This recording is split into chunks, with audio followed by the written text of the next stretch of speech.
అలా నేను మిస్ చేసుకో. ప్రపంచవ్యాప్తంగా తిరుమల తిరుపతి దేవస్థానంలో లడ్డు తయారీకి కొంత ఆయిల్ ఉపయోగించినటువంటి అంశం చర్చనీయాంశమైంది. అయితే దీనికి సంబంధించి మఠాధిపతులు కానీ, పీఠాధిపతులు కానీ, విశ్వ హిందూ పరిషత్ కానీ, ఆర్ఎస్ఎస్ కానీ వాళ్ళెవ్వరూ కూడా లీడ్ తీసుకొని దీని గురించి మాట్లాడట్లేదు. పైగా చిన్నజీవ స్వామి గారు వచ్చి ఇప్పుడు వైష్ణవులు, శైవులు అంటూ ఒక కొత్త వివాదానికి తెరతీశారు. దీని వెనక అసలు ఏం జరుగుతుంది, ఎందుకు తిరుమల తిరుపతి దేవస్థానం గురించి మాట్లాడటానికి వీళ్ళందరూ రావట్లేదు అనేది మీద మనం చర్చించుకునే ప్రయత్నం చేద్దాం. ప్రస్తుతం మన దగ్గర కాశీ అఘోర పీఠాధిపతి ప్రస్తుతం బాలకృష్ణ స్వామి గారు మన దగ్గర ఉన్నారు. ఇంటరాక్ట్ సార్, నమస్తే. జన్మనిచ్చిన తల్లిదండ్రులకు నమస్కరిస్తూ విశ్వేశ్వర కరుణా కటాక్ష సిద్ధిరేస్తూ కాశీ నుంచి చూస్తుంటే తిరుమల ఏం జరుగుతున్నట్టు కనిపిస్తుంది మీకు? తిరుమల గురించి మొట్టమొదటిసారిగా చెప్పింది నేనేనండి. వేరే ఛానల్స్ లో మాట్లాడున్నాను. ఇక్కడ ఒక పేటెంట్ కలిగినటువంటి లడ్డు అది. ప్రపంచవ్యాప్తంగా మనం తిరుమల వెళ్ళొచ్చాము అంటే ప్రసాదం ఉందా అని అడుగుతాం, కానీ లడ్డు తెచ్చావా అని అడగం చాలా వరకు. అటువంటి దాంట్లో మాట్లాడితే ప్రతిదానికి మా జగన్మోహన్ రెడ్డి గారిని ఎందుకు గోల గోల చేస్తున్నారు నాకు అర్థం కావట్లా. విచిత్రం ఏంటంటే శుద్ధమైనటువంటి స్వచ్ఛమైనటువంటి ఏ కల్తీ లేనటువంటి ఒరిజినల్ కెమికల్స్ తో తయారు చేసినటువంటి వైసీపీ ఆయిల్ ని వాడారు. ఇది కరెక్ట్. నెయ్యి కాదు, కల్తీ నెయ్యి కాదు, కరెక్ట్ చెప్పారు. ఎందుకంటే కల్తీ అంటే ఏ డాల్డానో మిక్స్ చేస్తే కల్తీ అవుతుంది, అసలు కల్తీయే లేదు కదా. అందుకనే మేము దానికి ఒరిజినల్ వైసీపీ ఆయిల్ అని పెట్టాం. ఓకే. అక్కడ ఈ వీళ్ళని అసలు ఫస్ట్ ఎవరిది తప్పండి? సిట్ వేశారు. సిట్ ఆ తర్వాత సుబ్బారెడ్డి గారు ఏమో సిబిఐకి వెళ్ళారు, సుప్రీంకోర్టుకి. వాళ్ళు సిబిఐ వాళ్ళు కూడా ఇన్వాల్వ్ చేశారు. వాళ్ళు వచ్చి ఏం చేశారు? కొండను తవ్వి ఎలకలు పట్టారా? 36 మందిని దాంట్లో ఛార్జ్ షీట్ లో పేర్కొన్నారు. అసలు ఆ 36 మంది తప్పు చేయడానికి కారణమైనటువంటి వాళ్ళు ఎవరు? మెయిన్ పర్సన్స్ ఎవరు? వాళ్ళ మీద ఎందుకు మాట్లాడట్లేదు? జంతు కొవ్వు లేదు, జంతు కొవ్వు ఉందా లేదా తర్వాత విషయం పక్కన పడే. జంతు కొవ్వు ఏంటండి, రకరకాల వ్యాధులు వచ్చే అవకాశం నేను అంతకు ముందు కూడా చెప్పా. నపుంసకత్వం వస్తుంది, మోనోగ్లిజరైడ్స్ మూలకంగా సమేత గ్లిజరైడ్స్ యాడ్ చేశారు. వాటి మూలకంగా క్యాన్సర్ వచ్చే ప్రమాదం ఉంది, స్టమక్ ప్రాబ్లమ్స్ వచ్చే ప్రమాదం ఉంది. ఇవి ఎన్ని బాధలు మనకి రాలేదు అని అంటే ఆ వెంకటేశ్వర స్వామి సాక్షాత్తు అక్కడ ఉండి ఆయన ప్రసాదాన్ని స్వీకరించి మనకు అందించాడు, మనకేం రోగం రాకుండా చూశాడు అంటే అది ఆయనదే. కాదు. ఇక్కడ చిన్న ఒక క్లారిఫికేషన్ మీకు. వెంకటేశ్వర స్వామికి పెట్టేటువంటి ప్రసాదంలో ఉపయోగించేటువంటి ఆయిల్ ఇది కాదు, ఒకటి.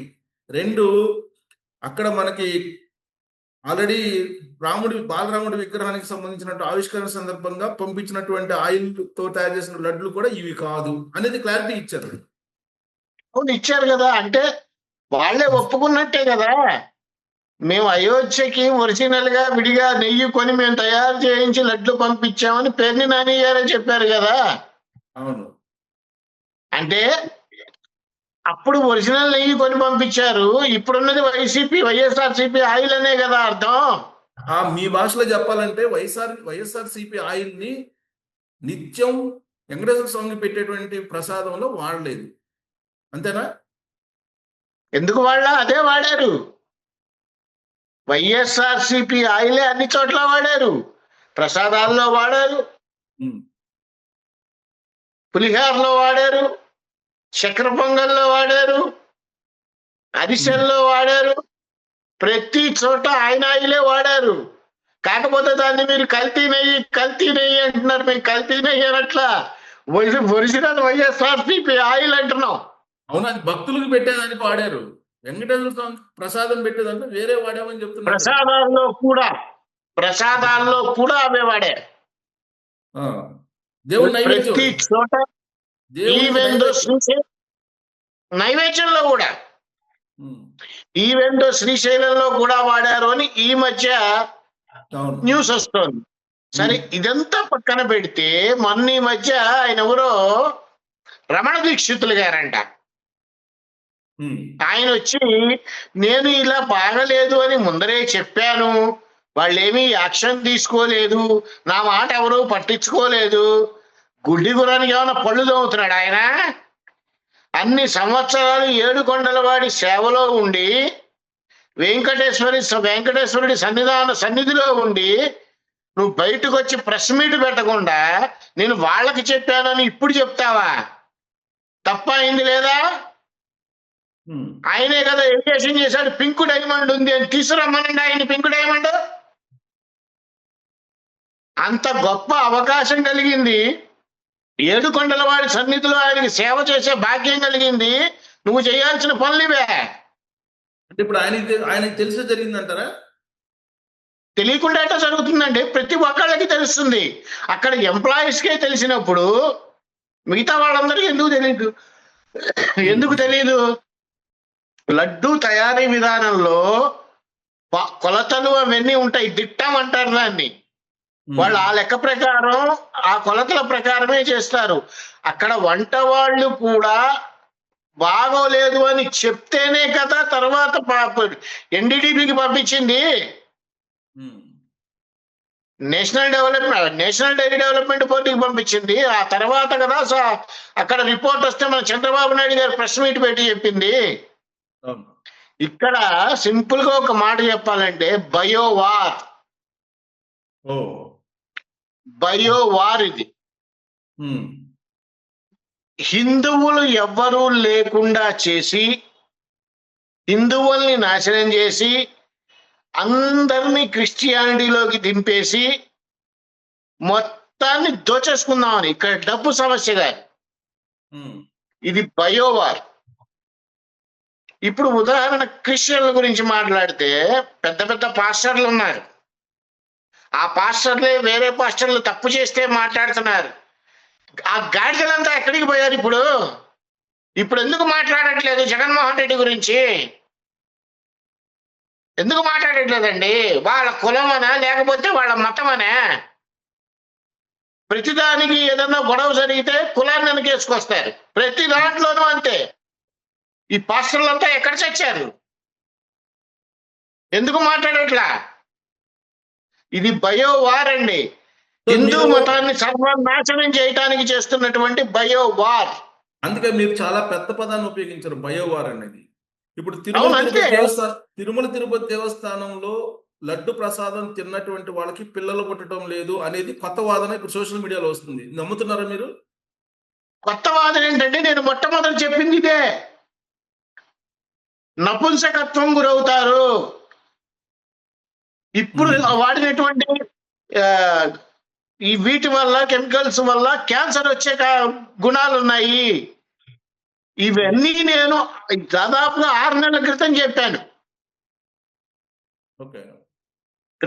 అసలు లడ్డూ గురించి వివాదం వచ్చినప్పుడు ఇందులో ఇంకా ఏమేమి దాగున్నాయో అవన్నీ వెలికి తీయాలి అని చెప్పి ఈ సిట్ రిపోర్ట్ ఇదంతా రాగానే మొన్న 3 వారాల క్రితం కూడా ఇవన్నీ చెప్పా. ఒక్క హిందువు స్పందించట్లా, ఒక స్వామీజీ స్పందించట్లా, పీఠాధిపతులు ఏమయ్యారో తెలియదు, ఎందుకు మాట్లాడట్లేదో తెలియదు. మాట్లాడితే సనాతన ధర్మం అని ఒకళ్ళు ఎత్తుతారు, మేము హైందవ ధర్మాన్ని ఉద్ధరిస్తామని ఒకళ్ళు అంటారు. ఎవరు ఏం ఉద్ధరించినా అసలు ముందర హిందువులందరూ ఐక్యతగా ఉంటే మనమే ఉద్ధరించుకుంటాం అందరినీ. సో ఈ సంఘటన హిందువులు ఐక్యతగా లేరు అనే దానికి నిదర్శనం కదా. ఎందుకంటే సోషల్ మీడియా ఉంది. ఇప్పుడు ఒక యుద్ధం లాగా అట్లీస్ట్ రోడ్ల మీదకి రాకపోయినా సోషల్ మీడియా ప్లాట్ఫామ్ మీద అయినా కానీ వీళ్ళు కనీసం ఒక వార్ లాగా చేయొచ్చు కదా. అది కూడా చేయట్లేదంటే హిందువులు ఐక్యంగా లేరు అంటే నిదర్శనమా? హిందువుల్లో ఐక్యమత్యం లేదు అనడానికి అందులో అనుమానమే లేదు. మీరు ఇందాక ఒక మాట ఎత్తారు, చిన్నజీయర్ స్వామి గారు ఏదో టాపిక్ మాట్లాడారు అని. ఆయన దీంట్లోకే వద్దామండి. ఆయన ఇప్పుడు కొత్తగా మాట్లాడింది ఏమి లేదు, అంతకు ముందు నుంచి చాలా మాట్లాడాడు. శివ పూజ ఎవరింట్లో అయితే జరుగుతుందో అవన్నీ శ్మశానాలు అన్నాడు. అంటే ఆ తర్వాత సమ్మక్క సారక్కల గురించి ఎత్తాడు. నిన్నగాక మొన్న ఆదిశంకరాచార్యుల గురించి ఎత్తాడు. ఈయన కింద నలుపేంటో ఈయన చూసుకోడు, ఊళ్ళో వాళ్ళవన్నీ మాట్లాడతాడు. నాకు ఒక పదవి ఉంది, నేను మాట్లాడే స్వేచ్ఛ ఉంది, నేను మాట్లాడితే కొన్ని కోట్ల మంది వింటారు. అంత చదువుకున్నవాడు ఈయన ఇంకోసారి అన్నాడు, అదేదో రాజకీయ మీటింగ్ లో, మా ఇంట్లో గణపతి మా ఫోటో మీద బల్లి పడితే బల్లి వెళ్ళిపోలేదంట, ఆయనకి గణపతి ఇష్టం లేదంట. అసలు శివాయ విష్ణు రూపాయ శివరూపాయ విష్ణవే, శివస్య హృదయం విష్ణు, విష్ణుస్య హృదయం శివ. వాళ్ళకి భేదం లేదు. ఈయనకి వచ్చిన భేదం ఏంటి? ఈయనకి తెలుసా అసలు 4 పీఠాలు ఎవరు స్థాపించారు అంటే ఏదో విద్యారణ్యుల వారు ఏదో చెప్పుకుంటూ వచ్చాడు. నీకు తెలుసా అసలు? ఆది శంకరాచార్య వాళ్ళు కాదు, విద్యారణ్యుల వారు ఆది శంకరాచార్యుల వారే స్థాపించారు.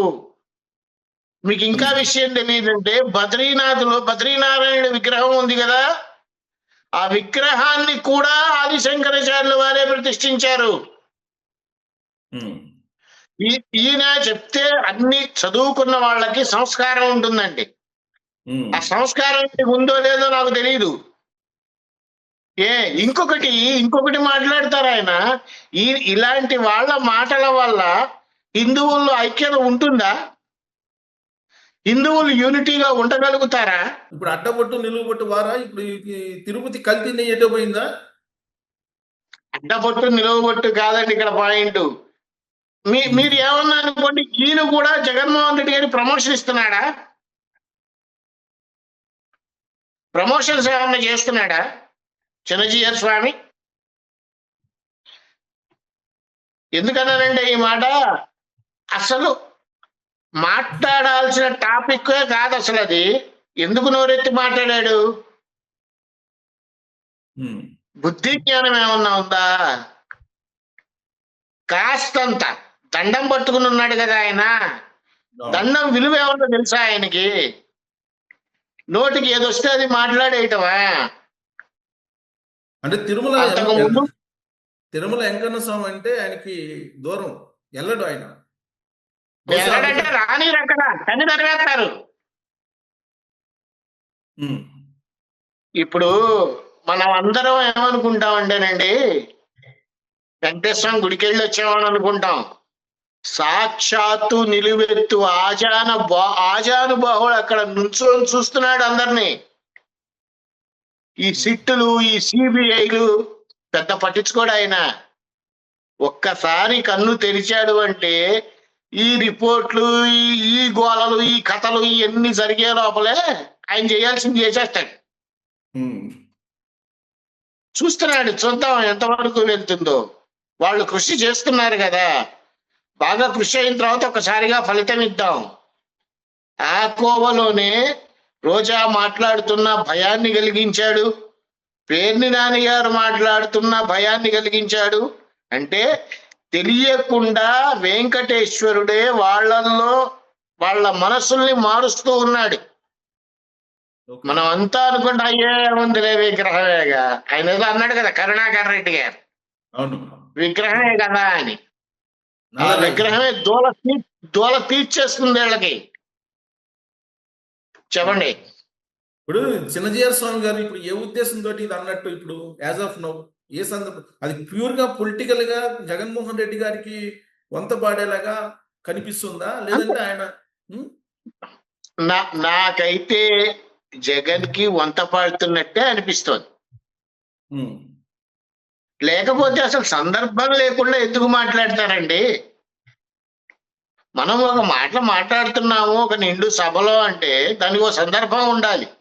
ఉమ్, ఇంకా ఇంకా ఆయనకి తెలియదు శివ పూజ చేసేవాళ్ళు ఇళ్లలో శివలింగాలు ఉన్న వాళ్ళందరూ శ్మశానమే అని అన్నాడు ఆయన. ఉమ్, ఆయన ఉన్నది కూడా శ్మశానంలోనే. రోజుకి కొన్ని వందల మంది పుడుతుంటారు, వందల మంది చస్తూ ఉంటారు. ఈ భూమి మొత్తం శ్మశానమే, శాశ్వతం అంటూ ఏదీ లేదు. ఉమ్.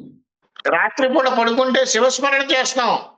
మరి ఏంటి, ఏమి ఆశించి పొద్దు ఇలాంటి ఇలాంటి ఆశ ఏమి అదే ఒక్క ఆశించి నిమిషం ఒక్క నిమిషం పొద్దున్న లేస్తే హరిస్మరణ చేస్తాం. అంటే వాళ్ళిద్దరికీ భేదం లేదు. ఈయనకి ఎందుకు వస్తుంది భేదం? ఈయన నిలువు బొట్టనే అసలు నిలువు బొట్టు అడ్డబొట్టు ఏంటండి అసలు? ఈయన ఏం రెచ్చగొడదామని చేస్తున్నాడు? ఏం రెచ్చగొట్టాలని ఈ స్టేట్మెంట్ ఇచ్చాడు ఈయన? కాస్త బుద్ధి ఉండాలి కదా. ఇప్పుడు ఇంత పెద్ద స్టేట్మెంట్ ఇచ్చేటప్పుడు ఏదో ఒకటి ఖచ్చితంగా ఆశించటము లేదంటే ఏదో ఒక వ్యూహము ఉండాలి. మీకేమనిపిస్తుంది దాంట్లో? నాకేమో జగన్మోహన్ రెడ్డి గారికి ఫేవర్ గా ఏమన్నా మాట్లాడుతున్నాడేమో అనిపిస్తోంది. ఎందుకంటే హిందువులు కొట్టుకు చావండి, ఇక లడ్డు గురించి వీటి గురించి మాట్లాడటం మానేస్తారు, ఓకే, ఈ కార్యక్రమం ఉంటూ ఉంటుంది. అందుకనే నేను క్రిస్టియన్లను మాట్లాడింది. ఇప్పుడు నేను క్రిస్టియన్లకి సిగ్గుండాలి కదా, అన్నం తినే వాళ్ళైతే మాట్లాడాలి కదా. వాళ్ళు అంటారు కదా, మా ధర్మాన్ని మేము పాటిస్తాం, అన్ని ధర్మాలని చూస్తాము అని. ఇప్పుడు నీ ధర్మంలోనే ఒక వెధవ తప్పు చేస్తే ఎందుకు మాట్లాడరు? ఎక్కడికి పోయారు ఇప్పుడు క్రిస్టియన్లు? ఇవన్నీ ఎంత పొలిటికల్, ఎంత రాజకీయ శక్తులు ఉన్నా కానీ మా ఏడుకొండల వాడి ముందు అందరూ మట్టిలో కలిసిపోవాల్సిందే. సరే, అది ఓకే, అది ఎలాగో అది నమ్ముతుంటారు హిందూ భక్తులు, వెంకటేశ్వర స్వామి భక్తులు అది నమ్ముతుంటారు. ఆయనే చూసుకుంటాడు అని. నేను అది కాదు. ఇప్పుడు జగన్మోహన్ రెడ్డి పక్షాన నిలబడటానికి కారణం ఏంటి? కేసీఆర్ గారు వెనక వ్యూహం ఉందా, లేకపోతే ఏంటి? అసలు ఏం జరుగుతుంది సార్? నేను ఎప్పుడు మన ఛానల్లోనే చెప్పా, జగన్మోహన్ రెడ్డి గారి పార్టీ ఇక ఉండదు అని. మన ఛానల్లోనే చెప్పా. అది మళ్ళీ పైకి వస్తుంది, బాగా డెవలప్. ఈ కథలు ఏవి కళలు కనద్దండి ఎవరు. జగన్మోహన్ రెడ్డి గారి వైఎస్ఆర్సీపీ భూస్థాపితం, అందులో సందేహమే లేదు. 1000% భూస్థాపితం. నేను అందంటూనే ఇంకోటి చెప్పా, జగన్మోహన్ రెడ్డి గారు ఖచ్చితంగా లోపలికి వెళ్తారు అని. అది జరిగే తీరుతుంది. కానీ ఈ మధ్యకాలంలో ఒక ఆయన బ్రహ్మశ్రీ అని పేరు పెట్టుకుంటాడు. ఆయన ఏం చెప్తున్నాడంటే 2028లో కేటీఆర్ తెలంగాణకి సీఎం, 2029లో జగన్మోహన్ రెడ్డి సీఎం ఆంధ్రాకి అని చెప్తున్నాడు. అవి నేను నమ్మనండి. నేను నమ్మను. అది ఎప్పుడు చెప్పాల్సిన టైం వస్తుందో అప్పుడు చెప్పాలి. ఎప్పుడు పడితే అప్పుడు చూద్దాం, ఎప్పుడు పడితే అప్పుడు చెప్పండి. ఇప్పుడు ఆయన ఏమో ప్రముఖ ఆస్ట్రాలజిస్ట్ అని చెప్తున్నాడు. శుక్రగ్రహం మీకు గనక బలహీనంగా ఉంటే ప్రతి శుక్రవారం స్కాచ్ కొట్టండి అని చెప్తాడు ఆయన. ఆయనే చెప్పింది ఇది. ముందర ఆయన కొట్టమనండి స్కాచ్. అంటే ఆయన కొడుతూ ఉంటాడేమో, ఈసారి రోడ్డు మీదకి వచ్చి చెప్పులతో జనాలు కొడతారు. సార్, యాస్ట్రాలజీ కొంతవరకే. నేను చాలా సార్లు చెప్పా ఈ మాట. ఇప్పుడు ఆ టాపిక్ ని పూర్తిగా మనం మాట్లాడాలంటే మాట్లాడచ్చు, కానీ బట్ ఎంతవరకు అవసరమో అంతవరకే. కేటీఆర్ ముఖ్యమంత్రి అవుతాడు, జగన్మోహన్ రెడ్డి మళ్ళీ వస్తాడు. ఏ బేస్ మీద చెప్తారండి? అంటే యోని పూజలు చేపిస్తున్నారంట. యోని పూజలు చేపిస్తూ వస్తారని చెప్తున్నాడు ఆస్ట్రాలజిస్ట్. యోని పూజ చేసినా రాదు, వీడిని కూర్చోబెట్టి యోని కోసేసినా రాదు. ఇవన్నీ పిచ్చి మాటలు, పిచ్చి కథలు. ఇవన్నీ హిందూ ధర్మాన్ని బలహీనపరిచేటువంటి కార్యక్రమాలు కాదా? ఆస్ట్రాలజిస్ట్ చెప్పినా లేకపోతే చిన్నజీఆర్ స్వామి చెప్పినా బలహీనపరిచే కారణాలు కాదు అని అయితే నేను చెప్పగలుగుతా. ఎందుకంటే ఇప్పుడు జాతకం అంటే ఎవరైనా మన దగ్గరకు వచ్చి మనల్ని అడిగితే 4 గోడల మధ్య చెప్పాల్సిన విషయం అది. నీకు దురదెక్కి నీ దోల తీర్చుకోవడానికి 4 లక్షల మంది ముందు చెప్తే అది బలహీనపరిచినట్టు కదండి, వాడికి వాడు బలహీనపడుతున్నట్టు. ఓకే. అంతేగాని దానివల్ల హిందూ ధర్మానికి నష్టం లేదు. హిందూ ధర్మానికి నష్టం ఎక్కడ వస్తుందంటే, ముడ్డి కింద పీట వేసుకొని ప్రతి ఒక్కడు పీఠం అనే సొసైటీ రిజిస్ట్రేషన్ లో పీఠాన్ని రిజిస్ట్రేషన్ చేసి దాని మీద డబ్బులు దోచుకుంటున్నారు చూసారా, వాళ్ళు చాలా డేంజర్. సో ఇప్పుడు చిన్నజీవ స్వామి గారు చేసినటువంటి వ్యాఖ్యలు ఏవైతే ఉన్నాయో వాటి మీద కేసు పెట్టేటువంటి అవకాశం లేదా? ఆయన బూతులు ఏం మాట్లాడలేదు. ఏమని కేసు పెడతారు? ఏమని కేసు పెడతారంటే విద్వేషాలు రెచ్చగొట్టారండి. అంతకన్నా దారుణమైన వాళ్ళు కూడా ఉన్నారుగా, అంతకైనా దారుణంగా మాట్లాడిన వాళ్ళు ఉన్నారుగా, అమనాభూతులు తిట్టిన వాళ్ళు ఉన్నారుగా. నేను చెప్తోంది అదే, మీకు ఇప్పుడు కంటిన్యూటీ దెబ్బని నాకు మిస్ చేశారు. నేను చెప్తోంది అదే. నేను అంటోంది ఏంటంటే, ఉన్న దేవుళ్ళని పూజించుకోవడం మనకి చేత కాదు. కొత్తగా ఓ స్వామీజీ వస్తే వాడు వెనకాల పడిపోతారు. ఎప్పటి నుంచో చెప్తూనే ఉన్నా, కాషాయం కట్టుకున్న ప్రతి ఒక్కడు స్వామీజీ కాదు, ఇంతంత జుట్లు ముళ్ళేసుకొని కూర్చున్న వాళ్ళు పీఠాధిపతులు కాదు అని. వినరు ఎవరు. ఇలాంటి వాళ్ళు మీ హైదరాబాదు, ఆంధ్రప్రదేశ్లోనే చాలా మంది ఉన్నారు. వాళ్ళని అసలు నమ్మొద్దండి, ఎవరిని నమ్మొద్దు. భగవంతుణ్ణి నమ్మండి, కుల దైవాన్ని నమ్మండి, ఖచ్చితంగా అన్ని అనుగ్రహిస్తారు. ఇప్పుడు ఈ మాటలు అంటారా, నిన్న కాక మొన్న ఆయన ఎవరో మా సందర్భం కాదు కానీ మాట్లాడుతున్నా, ప్రభాకర్ గారి కొడుకు చంద్రహాసం ఎవరో ఆయన ఏదో పాట పాడాడు. ఇలాంటి అతి బాగా పెరిగిపోతుంది సోషల్ మీడియాలో. గుంజి గుంజి గుంజి గుంజి అని చెప్పి పాట పాడాడు ఆయన.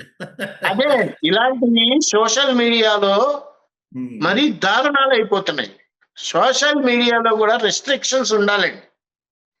అన్పార్లమెంటరీ వర్డ్స్ అసలు ఇచ్చేయకూడదు. స్క్రోల్ చేస్తా ఉంటే ఆడవాళ్ళు బూతులు, చిన్న పసి పిల్లలు బూతులు మాట్లాడటం, ఇవి తప్పితే అసలు పనికొచ్చేవి చూస్తున్నారా, చూడట్లేదా అనేది తెలియట్లా. సరే, ఇప్పుడు అది సోషల్ మీడియాకి వెళ్తుంది, మళ్ళీ చర్చ సోషల్ మీడియాకి వెళ్తుంది. ఇప్పుడు వైకాపా ఆయిల్ గురించి ఏం చేయాలి చెప్పండి? మీరు చెప్పే భాష ఆయిల్, వైఎస్ఆర్సీపీ ఆయిల్ ఏం చేస్తారండి? అక్కడ దాకా ఎందుకండి, నిన్న కాక మొన్నే కదా జరిగింది. రిపబ్లిక్ టుడేలో అర్నాబ్ గోస్వామి లిటరల్లీ బట్టలు ఊడదీశాడు. వైఎస్ఆర్సీపీ బట్టలు ఊడదీశాడు. ఏ మొహం పెట్టుకుని ఇంకా మీడియా ముందుకు వస్తున్నారు సిగ్గు లేకుండా? వీళ్ళు ఏ మొహం పెట్టుకుని వస్తున్నారు? తిరునగరి జ్యోత్స్న గారు స్ట్రైట్ అవే ఒకటే క్వశ్చన్ అడిగింది, కల్తీ జరిగిందా లేదా అని. సమాధానం ఏమన్నా చెప్పగలిగాడా? ఆయన ఎవరో కార్తీక్ గారా ఎవరో ఆయన చెప్పలేకపోయాడు. దేనికి చెప్పలేకపోయాడు? వైవి సుబ్బారెడ్డి గారే కల్తీ జరిగింది అని ఒప్పుకున్నాడు. ఇంకేంటి ప్రాబ్లము? నిన్నగాక మొన్న వచ్చిన టీవీలో కూడా, న్యూస్ లో కూడా అన్ని రిపోర్ట్లు వచ్చినవన్నీ కరెక్టే అని చెప్తున్నారు.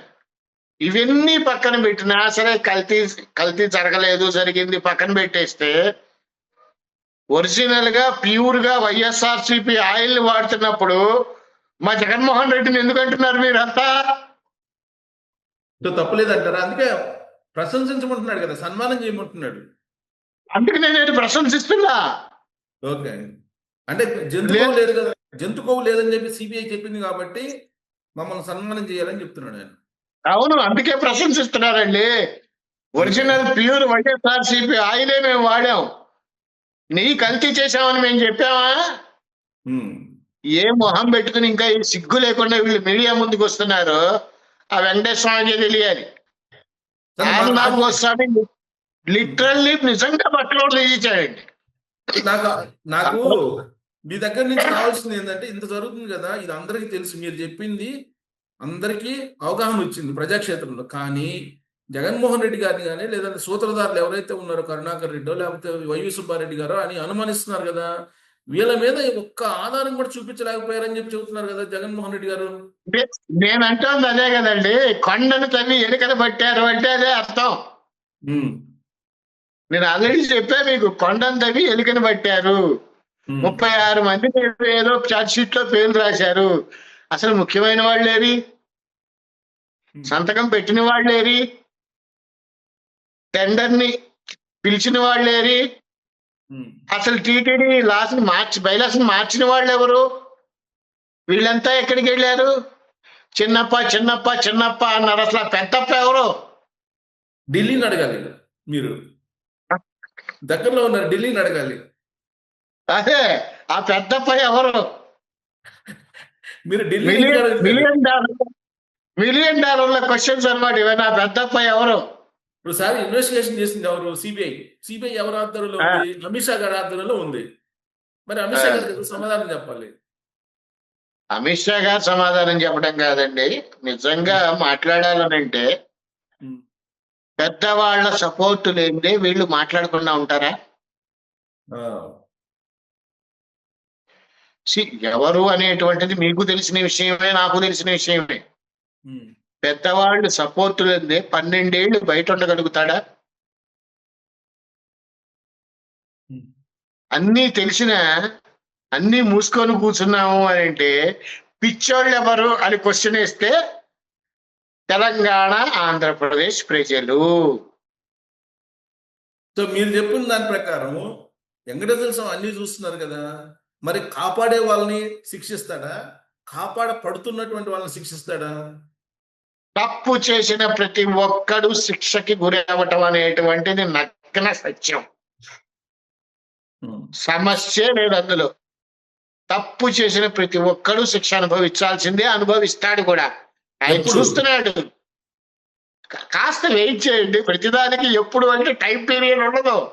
అంటే మీరు చెప్పిన దాని ప్రకారం నాకు ఎలా ఉందంటే, అది తిన్నోళ్ళ పిల్లలు పుట్టరని అంటే హిందూ సమాజం లేకుండా పోతాం, అప్పుడు శిక్షిస్తారే. నేనంటే అదే ఖచ్చితంగా లిటరల్లీ బయోవారండి ఇది. సింపుల్ గా ఒక మాట చెప్తా. 20 కోట్ల లడ్డూలు తయారు చేశారండి. జనాలు 20 కోట్లు కొనుక్కున్నారు లడ్డూలు. 40 కోట్ల మంది తింటారు పరోక్షంగా, ప్రసాదం అనే ఉద్దేశంతో. అది కాక ఒక 20 కోట్ల మంది తిరుమలలో తింటారు, పులిహార రూపంలోనో, చక్కెర పొంగల్ రూపంలోనో, ప్రసాదం రూపంలోనో, చిన్న చిన్న లడ్డూలు ఇష్యూ రూపంలోనో. అంటే 60 కోట్ల మంది హిందువులు బయోవారికి గురయ్యారు అని అంటే ఏ ఉద్దేశంతో వీళ్ళు చేశారు? డబ్బుకు చేశారు అంటే నేను నమ్మను. 250 కోట్లు జగన్మోహన్ రెడ్డి గారికి లెక్క కాదు. ఆ వారాలు ల్యాండ్ లో తింటాడు, శాండ్ లో తింటాడు, రైస్ లో తింటాడు, ఆ తర్వాత విషయం. ఈ బయోవార్ ఎందుకు చేశారు? అంత క్రిస్టియన్ లాగా తయారు చేసేయాలనే, హిందూ కమ్యూనిటీని నాశనం చేసేయాలనే. అంటే బయోవార్ అంటే అంతే కదా, హిందువులు ఉండకూడదు. నాకు నిన్నగాక మొన్న ఒక వ్యక్తి ఫోన్ చేశారండి తిరుమల నుంచి. చాలా బాగుంది గురువు గారు తిరుమల, అంతకు ముందు కూడా వెళ్ళాను నేను. లైన్లలో ఏమీ ఇచ్చేవాళ్ళు కాదు అంతకుముందు గవర్నమెంట్లో, ఇప్పుడు అన్నీ ఇస్తున్నారు. ఫుడ్ కూడా చాలా అద్భుతంగా ఉంది. ఇలా చెప్పుకుంటూ వచ్చాడు. దేవుడి దగ్గర ఇప్పుడు మనం భగవంతుడి దగ్గరికి వెళ్ళినప్పుడు ప్రసాదం అనేటువంటిది ఇస్తేనే చెప్పులు తీసి కళ్ళకద్దుకొని తీసుకుంటాం. అక్కడ దాకా ఎందుకంటే మంచి పాయింట్ గుర్తు చేశారు. ఈయన ఎల్లుంటాడు కదా జగన్మోహన్ రెడ్డి గారు తిరుమల, ఈయనకి ప్రసాదం ఇచ్చి ఉంటారు కదా. అప్పుడు మనం అనుకున్నాం పక్కన పెట్టేశాడు ప్రసాదం, ఈయన క్రిస్టియన్ కదా అని. ఆయనకి తెలిసేమో అప్పుడు ఇది ఒరిజినల్ నెయ్యి కాదురా, మనం కలిపే ఆయిల్ అని. అందుకనే తినలేదేమో. వాళ్ళు తినరు కదా. అలాగే తినరు కదా, వాళ్ళు క్రిస్టియన్స్ కదా. అప్పుడు అనుకున్నాం మనం క్రిస్టియన్స్ అని. ఓకే. ఉమ్. తినకపోవడానికి కారణం మనం తప్పిట ఆయిలే కదా వాడుతోంది అని తినలేదేమో అనుకోవచ్చుగా. ఓకే. ఉమ్. సో ఖచ్చితంగా ప్రతి దానికి న్యాయం జరుగుతుంది. కాస్త ఓపిక పట్టండి. ఓపిక పడితే వెంకటేశ్వర స్వామి గారు చూపించే జిమ్మిక్కులు చాలా చిత్ర విచిత్రంగా ఉంటాయి. సో మీరు ఇంకా ఏమన్నా చెప్పినటువంటి ఉన్నాయా? మీరు చెప్పినటువంటి బయోవార్ కారణంగానే 2022 నుంచి ఇప్పటి వరకు పునరుత్పత్తి తగ్గిపోతుంది. అంటే జననాల రేటు తగ్గిపోతుంది. దానికి కారణం అదేనా? అయ్యుండొచ్చు. ఉమ్. కానీ ఒకటండి, ఇక్కడ అంత తొందరగా ఎఫెక్ట్ అవుతుంది అనేది వంటిది కూడా మనం యాక్సెప్ట్ చేయలేం. ఎందుకంటే ఇంతంత ప్రసాదం తీసుకుంటారు అందరూ. ఉమ్. కొనుక్కున్న వాళ్ళు 20 కోట్ల మంది లడ్డు ఇంట్లో పెట్టుకొని లడ్డూలు తింటారా తర్వాత విషయం. ఇంతంత ప్రసాదం, ఆ ప్రసాదం ఎంతమందికి ఇదవుతుంది అనేటువంటిది కూడా ఆలోచించాలి కదా. బట్ ఉమ్. ఏది ఏమైనప్పటికీ బయోవర్ అనేటువంటిది 100% ఉంది. కానీ మీరు చెప్తుంటే నాకు భయం వేస్తుంది. ఎందుకంటే ఈ మధ్యకాలంలో జననాల రేటు తగ్గిపోయింది. ఇంకోటి ఏంటంటే ఆటిజం. అంటే పిల్లలు పుట్టేటువంటి ఆ, పిల్లల్లో చాలా మందికి ఆటిజం వచ్చింది. అది ఆటిజం మీరు ఎక్కువైపోయింది. మీరు చెప్తుంటే మరి నాకు ఏంటో భయం వేస్తుంది. అదేనా ఇదని అనిపిస్తుంది. అయ్యుండొచ్చు అండి, అయ్యుండొచ్చు, ఖచ్చితంగా అయ్యుండొచ్చు. ఏం తమాషా కెమికల్స్ అండి అవి. ఉమ్. లాప్సా వాడటం, లాప్సా వాడేది అవును. సిగ్గు లేకుండా. మళ్ళీ గెలిచిన 11 మంది ఎమ్మెల్యేలు అసెంబ్లీకి ఎందుకు వెళ్ళరండి? ఆ నియోజకవర్గ ప్రజలు రోడ్డు మీద నుంచోబెట్టి అడగాలిగా ఎమ్మెల్యేలని. ఉమ్. ఎందుకు అడగట్లా? సిగ్గు లేకుండా మళ్ళీ వచ్చి కల్తీ లేదు, కొవ్వు లేదు, నాన్ వెజ్ లేదు ఇట్లా మాట్లాడతారా? కానీ ఎవరైనా సరే ఎట్ట మాటైనా సరే మీరైతే నిలదీయలేకపోతున్నారు కదా హిందువులు. మీరైతే హిందూ పోలరైజ్ అవుతున్నారు కదా. ఎక్కడికి వచ్చినా మీటింగ్లకు వస్తున్నారు కదా మీరు. హిందువులు నిలదీయలేకపోవటానికి కారణం ఏంటంటే, ఎవరు చెప్పారు నిలదీయట్లేదని? మొట్టమొదటిగా స్పందించింది నేను, రోజు గొడవ పడుతోంది నేను.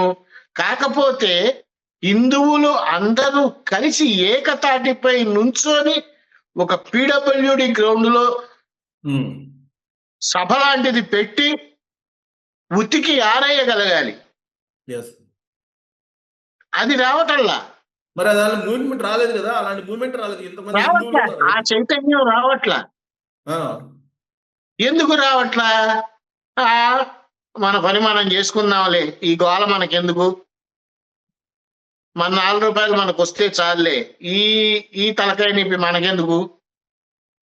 ఇలాంటి హిందువులు చాలా సున్నితులండి. ఉమ్. వాళ్ళ పని వాళ్ళు చేసుకుంటూ, వాళ్ళ సంసార బాధల్ని వాళ్ళు తట్టుకుంటూ నిలబడుతూ ఇలా ఆలోచించేవాళ్ళు. అంత కాదులేండి. నిన్నగాక మొన్న అనసూయ డ్రెస్సుల మీదనే పెద్ద రెవల్యూషన్ లాగా మాట్లాడారు. దానికన్నా వీళ్ళు ఈ కల్తీ లడ్డు మీద మాట్లాడట్లా, దాని మీద మాట్లాడారు. కానీ అంటే అంటే డ్రెస్సుల మీద మాట్లాడితే యాంగ్జైటీ ఉంటుంది మాట్లాడాలని ఉమ్. కొంతమందికి. ఉమ్. కొంతమందికి ఎందుకంటే ఏ టాపిక్ వచ్చినా డ్రెస్సుల గురించి మాట్లాడతారు కదా అని చూడాలి కదా అనే భావన క్రియేట్ అవుతూ ఉంటుంది. ఉమ్. కొంతమంది అనుకోవచ్చుగా, ఎప్పుడో వెళ్ళే తిరుమల లడ్డు ఇప్పుడు జరుగుతోందిగా, జరగని. ఈ భావనలే పోవాలంటుంది. మీరు అన్నది కరెక్ట్. ఇలాంటి భావనలే పోవాలి. ఒక డ్రెస్ మీద ఎంతైతే రియాక్ట్ అయ్యారో భగవంతుడి మీద కూడా అంతే రియాక్ట్ అవ్వాలి. విచిత్రం ఏంటంటే పార్లమెంట్ జరుగుతుంది. పార్లమెంట్ లో ఒక్కళ్ళంటే ఒక ఎంపీ కూడా క్వశ్చన్ వేయలేదు దీని మీద. మీరు అదే కదా, అక్కడ దాకా ఎందుకండి. విజయనగరంలో రాములవారి తల నరికేశారు. అవును. అంతర్వేదిలో పురాతనమైనటువంటి రథాన్ని దహనం చేసేశారు. ఒక వినాయకుడి గుడిలో మలమూత్ర విసర్జనలు చేశారు. ఎవరన్నా ఈ రోజు వరకు కేసు పెట్టారా? మాట్లాడారా? వాడిని జైల్లో వేశారా? ఎందుకు పట్టించుకోవాలా? రథాన్ని దహనం చేస్తే రథమేగా చెక్కదే, కొత్తది కొనుక్కోవచ్చని ఓ దిక్కుమాలిన వాడన్నాడు. కొడాలి నాని గారు. అవును. తల నరికేస్తే ఒక్కళ్ళు మాట్లాడలే. విగ్రహమే కదా అన్నారు. మలమూత్రాలు విసర్జిస్తే పిచ్చోడు అన్నారు. అంటే తప్పు గుడి దగ్గర ఎవరు చేస్తే వాళ్ళు పిచ్చోళ్లే. గబుక్కన పోలీసుల డిపార్ట్మెంట్ నోటి నుంచి వచ్చేది ఏంటి అంటే పిచ్చోడు. బాగుంది, ముస్లిం అతను పిచ్చోడు. ముస్లిం వాళ్ళ తల్లిదండ్రులు ఏ రోజున్నా వచ్చి మీడియా ముందు మాట్లాడారా? మాట్లాడలేదు.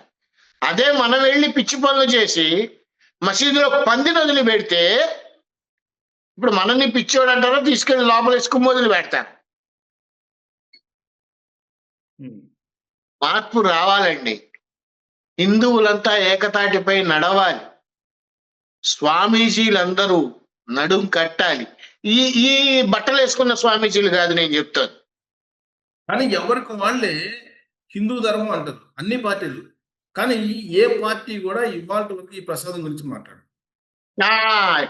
పార్టీ గురించి మాట్లాడారు కదా, ఇప్పుడు చెప్తా. సనాతన ధర్మం, హైందవ ధర్మం అంటారు. ఆ పేర్లు కేవలం ఓట్లు అడుక్కోవటం మాత్రమే. కాశీలో మణికర్ణికా ఘాటుని తవ్వేశారు.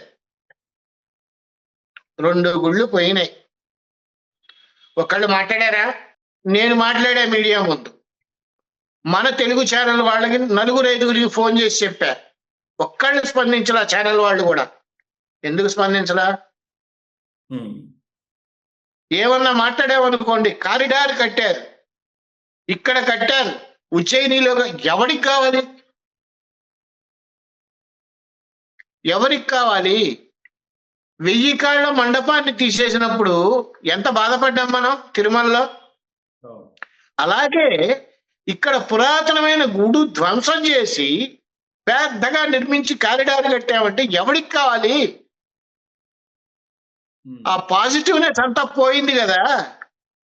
అవును, పాజిటివ్నెస్ పూర్తిగా పోయింది. కాశీలో కారిడార్ కట్టడానికి ఎన్ని గుళ్ళు ఎక్కడికి వెళ్ళాయో కూడా తెలియదు మాకు. సనాతన ధర్మం, హైందవ ధర్మం అంటారు, ఎక్కడికి పోయింది? సో ఇది పార్టీలు చేస్తున్న మోసం అంటారు. ఖచ్చితంగా అనుమానమే లేదు అందులో. సో మాకు మాత్రం రాజకీయ పార్టీ ఒక్క నిమిషం అండి, మాకు మాత్రం గవర్నమెంట్ ఎవరు ఏంటి అనేది మేము మాట్లాడడం. కానీ యోగి ఆదిత్యనాథ్ గారి పద్ధతి చాలా బాగుందండి మాకు.